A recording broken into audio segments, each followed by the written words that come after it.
بسم اللہ الرحمن الرحیم۔ آج ہم ان عورتوں کے بارے میں بات کریں گے جو ناخن پالش اور لپسٹک لگا کے غسل اور وضو کرتی ہیں۔ کیا ان کا غسل اور وضو ہو جاتا ہے یا نہیں؟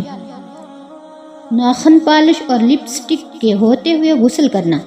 ناخن پالش لگانے سے وضو اور غسل اس لیے نہیں ہوتا کہ ناخن پالش پانی کو بدن تک پہنچنے نہیں دیتی۔ لبوں کی سرخی میں بھی اگر یہی بات پائی جاتی ہے کہ وہ پانی کے جلد تک پہنچنے میں رکاوٹ ہو تو اس کو اتارے بغیر غسل اور وضو نہیں ہوگا، اور اگر وہ پانی کے پہنچنے سے رکاوٹ نہ بنے تو غسل اور وضو ہو جائے گا۔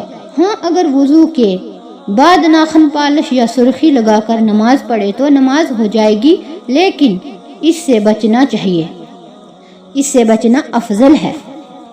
ناخن پالش والی میت کی پالش صاف کر کے غسل دیں، ورنہ اس کا غسل صحیح نہیں ہوگا۔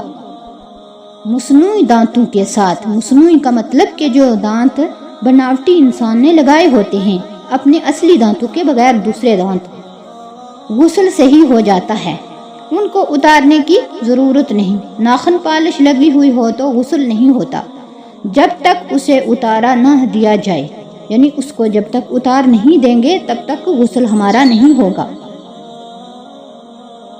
ناخن پالش لگانے والی عورتیں اگر ساری زندگی بھی غسل کرتی رہیں، ہر دن غسل کریں، تو ان کا غسل نہیں ہوگا جب تک کہ وہ اپنی ناخن پالش کو اتاریں گی نہیں۔